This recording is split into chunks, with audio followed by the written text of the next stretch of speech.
Welcome and welcome back to my YouTube channel. आज के इस वीडियो में हम हिंदी का गद्य साहित्य डॉक्टर रामचंद्र तिवारी की पुस्तक से हिंदी उपन्यास का विकास इस सेक्शन के प्रश्नों को देखेंगे। हमने पिछले वीडियो में प्रेमचंद पूर्व हिंदी उपन्यास इस सेक्शन को कंप्लीट कर लिया था। प्रेमचंद युगीन हिंदी उपन्यास इस सेक्शन को भी कंप्लीट कर लिया था। प्रेमचंदोत्तर हिंदी उपन्यास भी हमने शुरुआत कर दी थी और इस सेक्शन से हमने सामाजिक और मानवतावादी उपन्यास, प्रकृतवादी उपन्यास, स्वच्छंदतावादी उपन्यास, व्यक्तिवादी उपन्यास तथा मनोविश्लेषणवादी उपन्यास इन से संबंधित प्रश्नों को देखा था। आज के इस वीडियो में हम सामाजिक यथार्थवादी या प्रगतिवादी उपन्यास इस सेक्शन को देखने वाले हैं। इस सेक्शन के तहत हम यशपाल, मन्मथनाथ गुप्त, नागार्जुन, भीष्म साहनी, भैरव प्रसाद गुप्त, अमृत राय, रांगे राघव, भीष्म साहनी, अमरकांत, विशंभरनाथ उपाध्याय, राही मासूम रजा, बदी उज्जमा, जगदीश चंद्र, हृदयेश, मार्कंडेय, मुद्रा राक्षस, जगदम्बा प्रसाद दीक्षित, काशीनाथ सिंह और संजीव और अब्दुल बिस्मिल्लाह से संबंधित उपन्यासों के विषय में जानेंगे। तो प्रारंभ करते हैं हमारा आज का टॉपिक सामाजिक यथार्थवादी उपन्यास। आज का टॉपिक है सामाजिक यथार्थवादी प्रगतिवादी उपन्यास।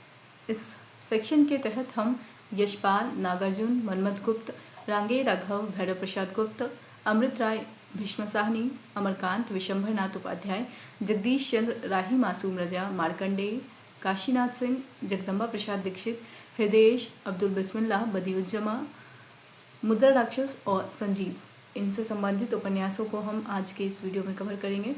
हो सकता है ये वीडियो 3 सेक्शन में आए क्योंकि हम इसके उपन्यासों के साथ साथ यानी प्रश्नों के साथ साथ हम इसके तथ्य को भी देखेंगे। उस तथ्य में प्रमुख आलोचकों के कथन होंगे, साथ ही उपन्यास की जो विषय वस्तु है उसको भी हम जानेंगे। ठीक है, तो सबसे पहले हम स्टार्ट करते हैं यशपाल से।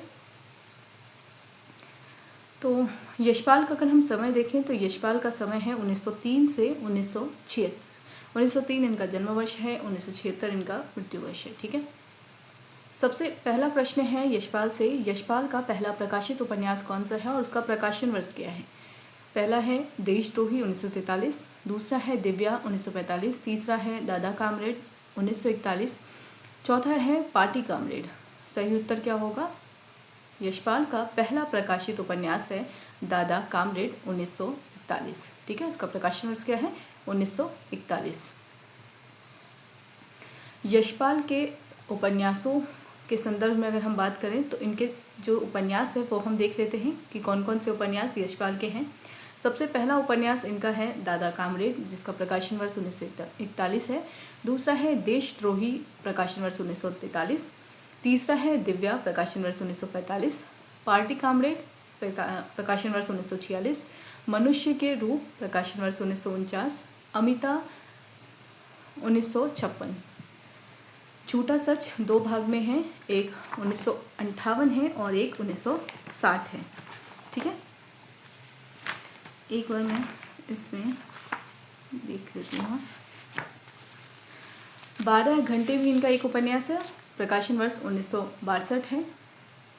अप्सरा का शाप 1965 प्रकाशन वर्ष है। क्यों फंसे 1968 प्रकाशन वर्ष है। मेरी तेरी उसकी बात 1974 प्रकाशन वर्ष है।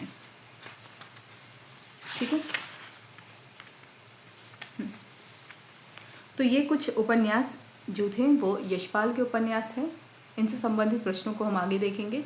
सबसे पहला जो प्रश्न था वो इनके पहले उपन्यास से संबंधित था। पहला उपन्यास था दादा कामरेड, प्रकाशन वर्ष था 1941।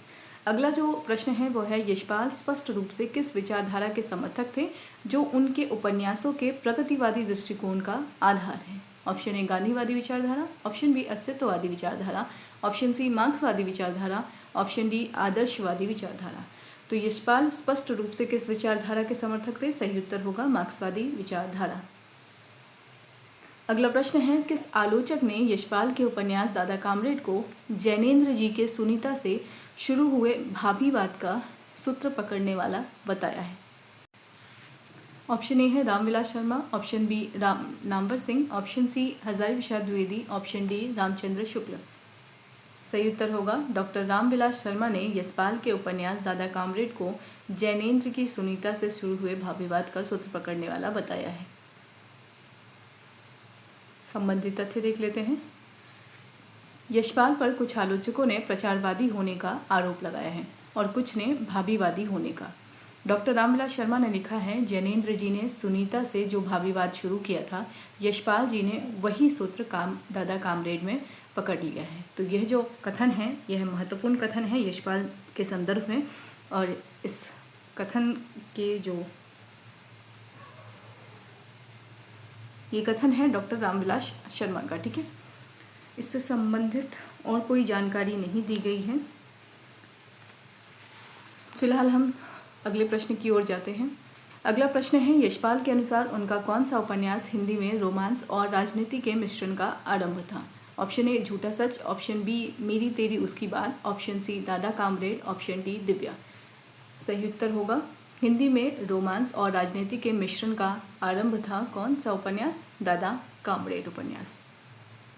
ठीक है, तो मुझे लगता है भावीवाद जो है वो रोमांस वाली जो चीज़ है वो उससे संबंधित है। ठीक है, अगर हम इसको इस संदर्भ में समझें तो। ठीक है, अगर आपको इसको और अच्छे से समझना है तो आप पहले सुनीता, जो जैनेन्द्र की सुनीता है, उसकी विषय वस्तु या उसकी कथा वस्तु को देखें, और फिर यशपाल की का ये जो उपन्यास है दादा कामरेड, उसकी कथा वस्तु को देखें। ठीक है, दोनों में जो कुछ भी समानता अगर दिख रही है तो वही इसका संदर्भ हो सकता है। ठीक है, तो इसका सही उत्तर क्या हो गया? दादा कामरेड में हिंदी में रोमांस और राजनीति के मिश्रण का आरंभ हुआ था। संबंधित तथ्य देख लेते हैं। रोमांसवादी होने की बात तो स्वयं यशपाल ने स्वीकार की है। दादा कामरेड के विषय में उन्होंने लिखा है, यह उपन्यास पहली रचना है जिसने हिंदी में रोमांस और राजनीति के मिश्रण का आरंभ किया है। इतना ही नहीं, उन्हें प्राकृतवादी भी कहा गया है। ठीक है, तो यशपाल को प्राकृतवादी भी कहा जा रहा है, प्रचारवादी भी कहा जा रहा है, मार्क्सवादी भी कहा जा रहा है और भावीवादी भी कहा जा रहा है। ठीक है, तो ये आरोप यशपाल पर लगे हैं, और इनकी जो रचना दादा कामरेड है उसके संदर्भ में रामविलास शर्मा ने जो उपयुक्त कथन कहा है वह भी आपके लिए महत्वपूर्ण रहता है। अगला जो कथन है वो रामचंद्र तिवारी जी के शब्दों में है, वस्तुतः ये सारे आरोप यशपाल को समझने में हमारी सहायता करते हैं। जीवन की एक बंधी बंधाई प्रवृत्ति या सिद्धांतों की एक निश्चल लकीर को पकड़कर बराबर नहीं चला जा सकता। बदलते हुए समाज में संदर्भ बदलते रहते हैं जो स्त्री पुरुष के संबंधों में भी परिवर्तन की मांग करते हैं। प्रगतिशील लेखक कथा संगठन में बदलते हुए संदर्भों को सामने लाते हैं। ऐसी स्थिति में उन पर आरोप लगाने के पहले वस्तु स्थिति को समझने की चेष्टा करनी चाहिए। तो यहाँ हम देखते हैं कि जो रामचंद्र तिवारी है वो कहीं ना कहीं उनके समर्थन में ये बात करते हैं कि वस्तु स्थिति बदलने से जो चीज़ें हैं वह भी बदलती हैं, इसलिए हमें किसी भी रचनाकार पर कोई भी आरोप लगाने से पहले उस वस्तु स्थिति को समझ लेना चाहिए।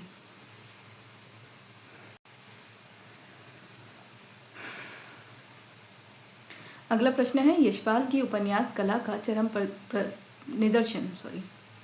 यशपाल की उपन्यास कला का चरम निदर्शन किस कृति में लक्षित होता है जिसमें विभाजन, विस्थापितों की दुर्दशा और स्वतंत्रता के बाद का भ्रष्टाचार चित्रित है? Option A Divya, option B Jhutha such, option C Amita, option D Manushya के रूप। सही उत्तर होगा झूठा सच में मनुष्य के रूप में कर रही हूँ मैं। झूठा सच में स्वतंत्रता के बाद भ्रष्टाचार का चित्रण है जिसमें विभाजन और विस्थापितों की दुर्दशा को दर्शाया गया है। अगला प्रश्न है, झूठा सच उपन्यास 2 खंडों में विभाजित है, उन दोनों खंडों के सही नाम क्या हैं? ऑप्शन ए स्वतंत्रता और विभाजन, दूसरा वतन और देश, दूसरा है देश और सीमाएं, भविष्य का तांडव, तीसरा है वतन और देश, देश का भविष्य, चौथा है पंजाब की पीड़ा और भारत का नैराश्य। सही उत्तर होगा वतन और देश, देश का भविष्य। सी इसका सही उत्तर होगा। जो झूठा सच है उसका 2 पार्ट है, वतन और देश, देश का भविष्य। अगला प्रश्न है, झूठा सच उपन्यास में किस कालखंड तक के भारत के राजनीतिक सामाजिक जीवन का यथार्थवादी चित्रण किया गया है? ऑप्शन ए 1919 से लेकर 1945, ऑप्शन बी 1947 से 1962, ऑप्शन सी 1942 से 1952, ऑप्शन डी 1903 से 1976। सही उत्तर होगा 1942 से 52 तक के समय को इस उपन्यास में चित्रित किया गया है। संबंधित तथ्य देख लेते हैं। झूठा सच उपन्यास 2 खंडों में विभाजित है। वतन और देश पहला खंड है, देश का भविष्य दूसरा खंड है। इसमें 1942 से लेकर 1952 तक के भारत के राजनीतिक सामाजिक जीवन का यथार्थवादी चित्रण किया गया है।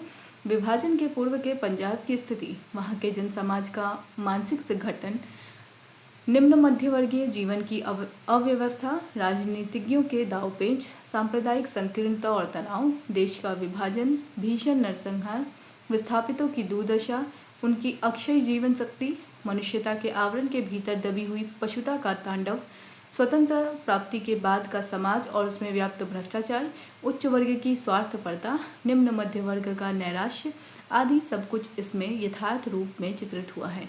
इतनी विशाल पटभूमि को लेकर इतना सफल उपन्यास लिखना यशपाल की सबसे बड़ी उपलब्धि है। इस उपन्यास में यशपाल जी का संयम भी सराहनीय है। उन्होंने यथाशक्ति मतवादों के आग्रह से अपने को अलग रखा है। इस उपन्यास में स्थानीय रंगों को उभारने में उन्हें पर्याप्त सफलता मिली है। उपन्यास में आने वाले अनेक पात्र यद्यपि मुख्य रूप से किसी न किसी वर्ग के प्रतिनिधि हैं, किंतु उनके व्यक्तित्व में यांत्रिकता न होकर सजीवता है और अनेक पात्रों का अंतर्द्वंद मनोवैज्ञानिक यथार्थ का स्पंदन भी पा सका है। यशपाल का झूठा सच उपन्यास हिंदी साहित्य की महत्वपूर्ण उपलब्धि है। अगला प्रश्न है, यशपाल के किस उपन्यास में 1919 से आरंभ करके 1945 तक की महत्वपूर्ण राजनीतिक घटनाओं की समीक्षात्मक दृष्टि लक्षित की जा सकती है? ऑप्शन ए झूठा सच, ऑप्शन बी देशद्रोही, option C party comrade, option D मेरी तेरी उसकी बात। सही उत्तर होगा मेरी तेरी उसकी बात में 1919 से 1945 तक के राजनीतिक घटनाओं का समीक्षात्मक दृष्टि लक्षित किया गया है। अगला प्रश्न है, मेरी तेरी उसकी बात उपन्यास में किस नारी पात्र के माध्यम से यशपाल ने नारी की मुक्ति के संघर्ष को अधिक ठोस रूप दिया है? Option A Sunita, option B Divya, option C Usha, option D Amita. मेरी तेरी उसकी बात में पात्र है उषा। इस पात्र के माध्यम से यशपाल ने नारी मुक्ति के संघर्ष को ठोस रूप दिया है। संबंधित तथ्य देख लेते हम। मेरी तेरी उसकी बात यशपाल का दूसरा महत्वपूर्ण उपन्यास है। इसमें 1919 से आरंभ करके 1945 ईस्वी तक की प्रायः सभी महत्वपूर्ण राजनीतिक घटनाओं के प्रति लेखक की समीक्षात्मक दृष्टि लक्षित की जा सकती है।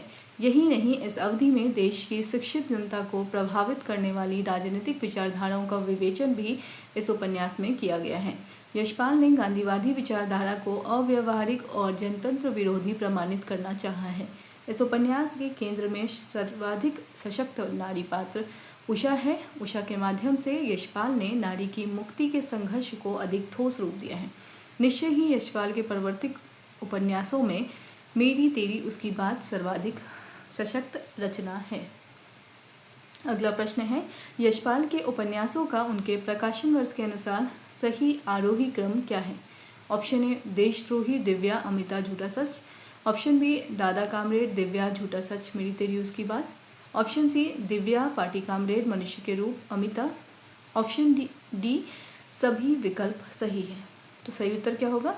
सभी विकल्प सही है, यानी ये सभी क्रम में ही लगे हुए उनकी रचनाएं हैं। ठीक है, देशद्रोही, दिव्या, अमिता, झूठा सच ये क्रम में ही लगे हैं। दादा कामरेड, दिव्या, झूठा सच, तेरी मेरी उसकी बात ये भी क्रम में है। दिव्या, पार्टी कामरेड, मनुष्य के रूप और अमिता यह भी क्रम में लगे हुए हैं। तो ये तीनों ही इसके सही उत्तर होंगे।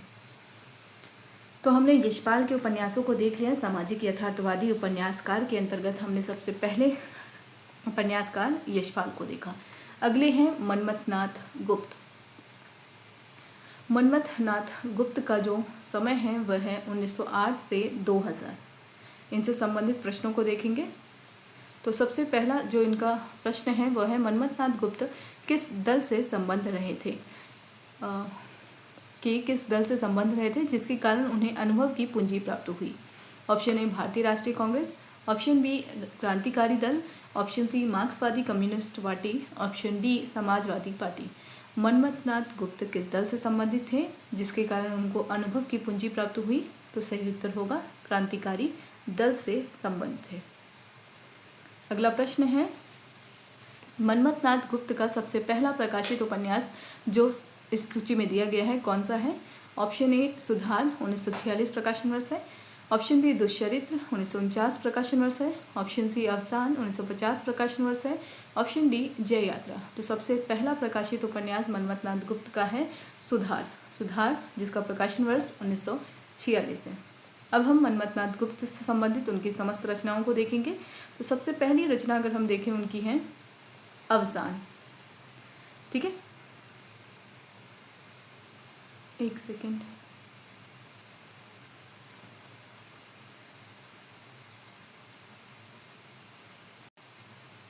पहली रचना इनकी सुधार ही है, 1946 इसका प्रकाशन वर्ष है। अगर हम देखें अवसान का प्रकाशन वर्ष 1950 है। दूसरा है जय यात्रा, तीसरा है सुधार 1946, चौथा है गृह युद्ध, पांचवा है होटल द ताज, अगला है दुष्चरित्र जिसका प्रकाशन वर्ष 1949 है, अगला है चक्की, दूसरा है दो दुनिया, तीसरा है काजल की कोठरी, बहता पानी, रैन अंधेरी प्रकाशन वर्ष 1951, आस्तीन के सांप, शहीद और शोहदे, षड्यंत्र, रात और दिन, आधी रात के अतिथि, अल जुल्फिकार, ख्याल अच्छा है, दुष्चक्र, ज्वार भाटा, अंधेर नगरी, जाले, जिच, अपराजिता, रक्षक भक्षक, रंगमंच, दिशाहीन, तोड़म फोड़म, दिन दहाड़े, शहादत नामा। ये सभी उपन्यास मन्मथनाथ गुप्त के हैं। एक और मैं पुनः इनको पढ़ देती हूँ पुस्तक से। अवसान 1950, जय यात्रा, सुधार 1946, गृह युद्ध, ठीक है आप देख लीजिए, गृह युद्ध, होटल द ताज, दुष्चरित्र 1949, चक्की, दो दुनिया, काजल की कोठरी, बहता पानी, रैन अंधेरी प्रकाशन वर्ष 1951, आस्तीन के सांप, शहीद और शोहदे, षड्यंत्र, रात और दिन, आधी रात के अतिथि, अल जुल्फिकार, ख्याल अच्छा है, दुष्चक्र, ज्वार भाटा, अंधेर नगरी, जाले, जिच, अपराजिता, रक्षक भक्षक, रंगमंच, दिशाहीन, तोड़म फोड़म, दिन दहाड़े, शहादत नामा आदि आपके प्रसिद्ध उपन्यास हैं। अगला प्रश्न है, मन्मथनाथ गुप्त के उपन्यासों के कथापट में कौन सा सिद्धांत सूत्र नहीं टाका गया है? ऑप्शन ए आर्थिक दासता से नारी की मुक्ति, ऑप्शन बी धार्मिक और सांप्रदायिक भेदभाव की समाप्ति, ऑप्शन सी वैषम्य का उन्मूलन, ऑप्शन डी गांधी के अहिंसा दर्शन की पूर्णता का समर्थन। सही उत्तर होगा डी, यह सूत्र नहीं टाका गया है। आर्थिक दासता से नारी की मुक्ति, यह सिद्धांत सूत्र मन्मथनाथ गुप्त के उपन्यासों में दिखाई देते हैं। धार्मिक और सांप्रदायिक भेदभाव की समाप्ति भी वहाँ दिखाई देती है, वैषम्य का उन्मूलन भी दिखाई देता है, लेकिन गांधी के अहिंसा दर्शन की पूर्णता का समर्थन वहाँ नहीं दिखाई देता है। वहाँ क्या है, अपूर्णता का समर्थन है। ठीक है, संबंधित तथ्य देख लेते हैं। विवरण में क्या है, गुप्त जी गांधी जी के अहिंसा दर्शन की अपूर्णता को अपने उपन्यासों में दर्शाते थे, ना कि उसकी पूर्णता का समर्थन करते थे। ठीक है, तो अपूर्णता, जो गांधी के अहिंसा दर्शन की जो अपूर्णता है उसको दर्शाते हैं। तो यहाँ पे अपूर्णता होना चाहिए, तब जाकर यह ऑप्शन जो है वो सही होता। अगला प्रश्न है, मन्मथनाथ गुप्त के किस उपन्यास का प्रकाशन वर्ष 1949 ईस्वी है?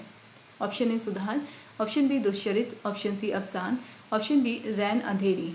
मन्मथनाथ गुप्त के किस उपन्यास का प्रकाशन वर्ष 1949 है?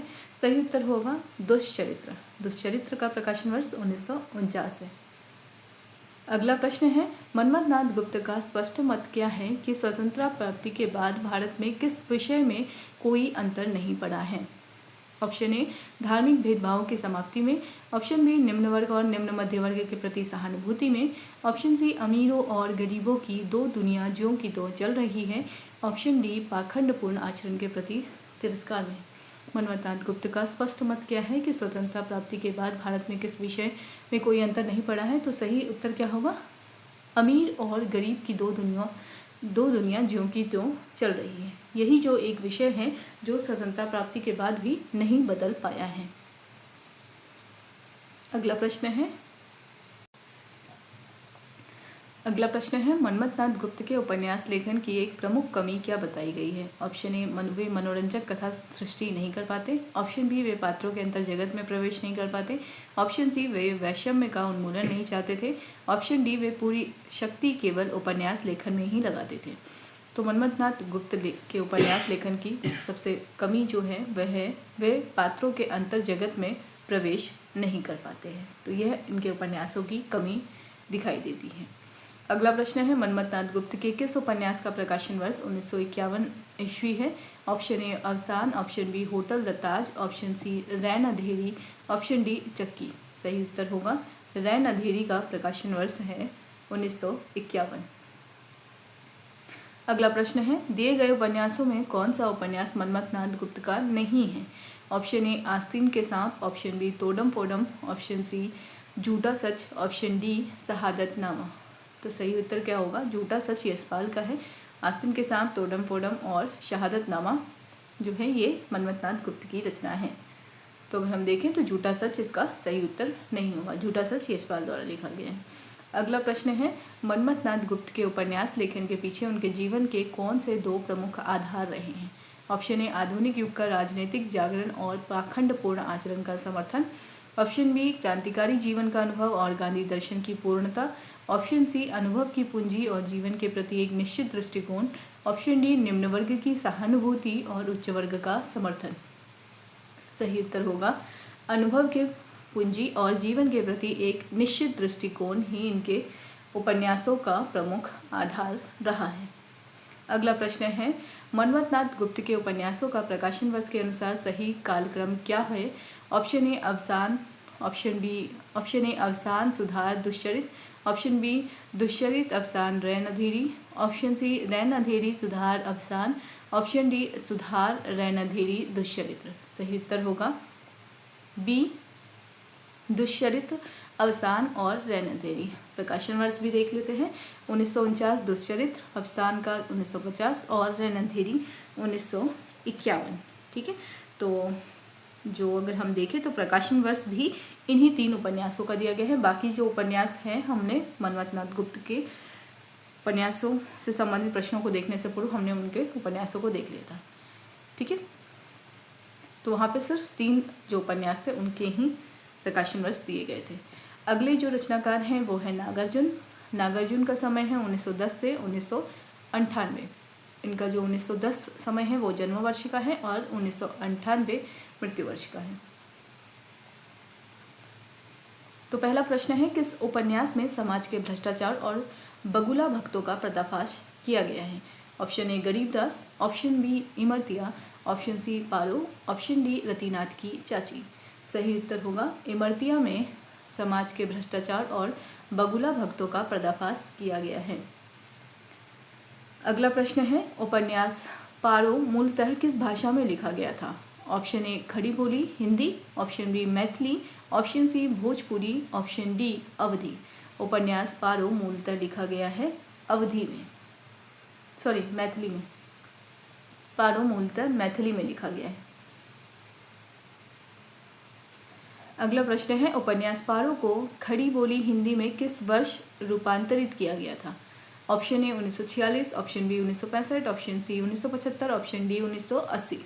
सही उत्तर होगा 1975 में पारो उपन्यास को खड़ी बोली में रूपांतरित किया गया क्योंकि यह मैथिली भाषा में रचित थी। अगला प्रश्न है, उपन्यास पारो की दारुण कथा किस सामाजिक कुरीति पर आधारित है? ऑप्शन ए दहेज प्रथा, ऑप्शन बी जाति भेद, ऑप्शन सी बाल विवाह, ऑप्शन डी सती प्रथा। उपन्यास पारो की दारुण कथा जो है वह बाल विवाह पर आधारित है।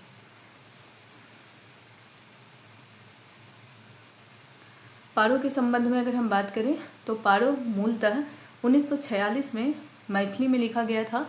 1975 में इसे खड़ी बोली हिंदी में रूपांतरित किया गया।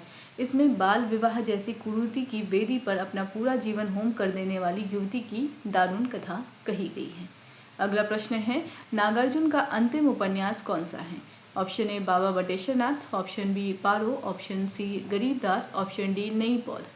तो नागार्जुन का अंतिम उपन्यास है गरीबदास।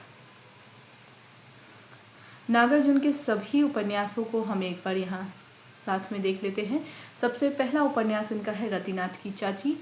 इनका समय है यानी प्रकाशन वर्ष है 1948। दूसरा है बलचन्मा 1952, नई पौध 1953, बाबा बटेश्वर नाथ 1954, वरुण के बेटे 1957, दुख मोचन 1957, कुंभी पाक 1960, हीरक जयंती 1961, उग्रतारा 1963, इमरतिया 1968, पारो 1975 और गरीबदास 1979।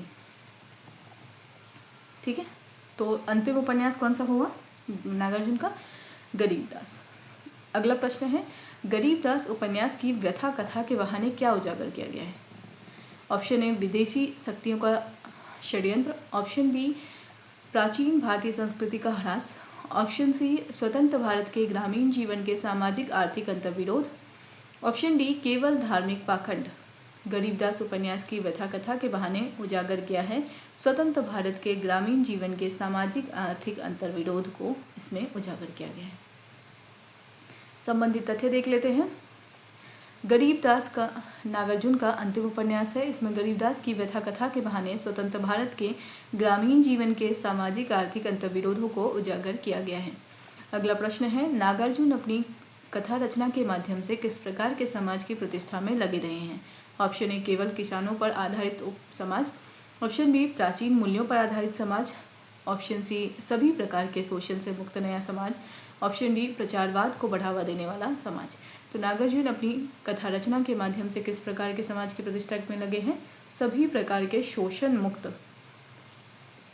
से मुक्त नया समाज को प्रतिष्ठित करने में ये लगे हैं। संबंधित तथ्य देखने से पहले हम रामचंद्र तिवारी का यह कथन देख लेते हैं।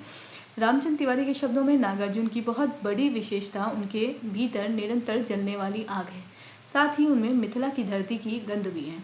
गाँव के दुखियों, निरीहों और उपेक्षितों के प्रति उनमें व्यापक सहानुभूति है। उनमें निम्न मध्यवर्गीय समाज के जीवन में घुल-मिल जाने की क्षमता भी है।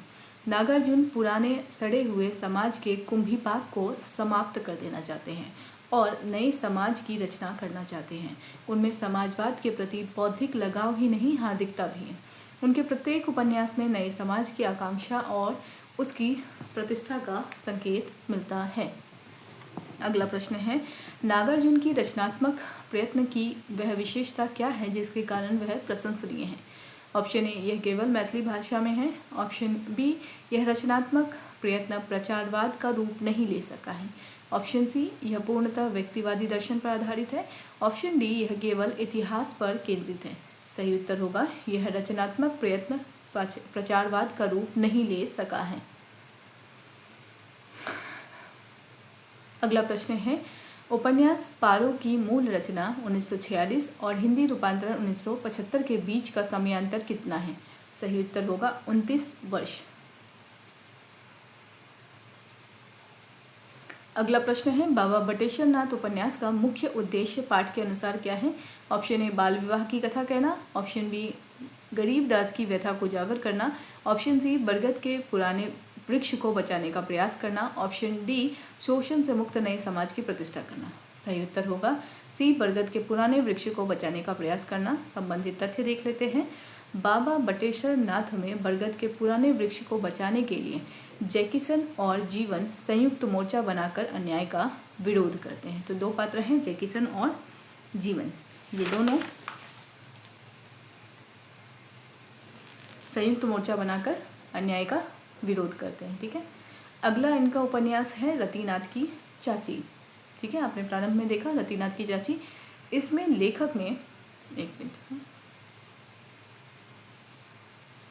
रतिनाथ की चाची में लेखक के निजी जीवन संदर्भ भी उपन्यास के अंग बन गए हैं। इनमें एक कुलीन किंतु निर्धन विधवा की करुण कहानी के माध्यम से मिथिला अंचल के सामाजिक जीवन के अंतर्विरोधों को साकार किया गया है। बलचनमा में एक परिश्रमी एवं ईमानदार किसान को अन्याय एवं अत्याचार के विरुद्ध संघर्ष करता हुआ दिखाया गया है। अगला है नई पौध। इस उपन्यास में असंगत विवाह की समस्या को केंद्र में रखकर जर्जर सामाजिक मान्यताओं का विरोध किया गया है। अगला उपन्यास है वरुण के बेटे। इसमें मछुआ संघ की स्थापना होती है और गढ़ पोखर है हमारा है का नारा बुलंद किया जाता है। अगला उपन्यास है दुखमोचन। यह भी नागार्जुन का उपन्यास है। इसमें सदियों से जड़ सामाजिक बंधनों में जकड़े हुए गांवों के जीवन में धीरे धीरे नई रोशनी के फैलने का संकेत दिया गया है। अगला उपन्यास है कुंभीपाक। इसमें भी ऐसे समझदार लोगों के समाज की कल्पना की गई है जहाँ कोई किसी की बेबसी का फ़ायदा नहीं उठाता, कोई किसी को चकमा नहीं देता, जहाँ पुरुष ज्ञान है तो स्त्री शक्ति है। अगर यह प्रश्न पूछा जाए कि यह किस उपन्यास की कल्पना के संदर्भ में बताया गया है, तो उत्तर होगा कुंभीपाक, और ये कुंभीपाक उपन्यास नागार्जुन का उपन्यास है। अगला जो उपन्यास है वह है हीरक जयंती। इसी का दूसरा नाम है अभिनंदन। अगर प्रश्न पूछा जाए नागार्जुन के किस उपन्यास का नाम अभिनंदन है, तो उत्तर क्या होगा? हीरक जयंती। इसमें आज की भ्रष्ट राजनीति की बखियां उधेड़ी गई है। अगला उपन्यास है उग्रतारा। इसमें उग्नि को कामेश्वर जैसे पुरुष का सहारा मिलता है, जिसका दिल बहुत बड़ा है, जो पराया गर्भ ढोने वाली अपनी प्रेमिका को बिना किसी हिचकिचाहट के स्वीकार कर लेता है। अगला उपन्यास है इमरतिया। इमरतिया में बिहार के उत्तरी भूभाग में जमींदारों और व्यापारियों द्वारा तस्करी की सुविधा के लिए स्थापित जमनिया मठ में होने वाले भ्रष्टाचार का पर्दाफाश किया गया है। समाज के बगुला भक्तों का भंडाफोड़ करके लेखक ने आज के कटु यथार्थ की ओर हमारा ध्यान आकृष्ट किया है।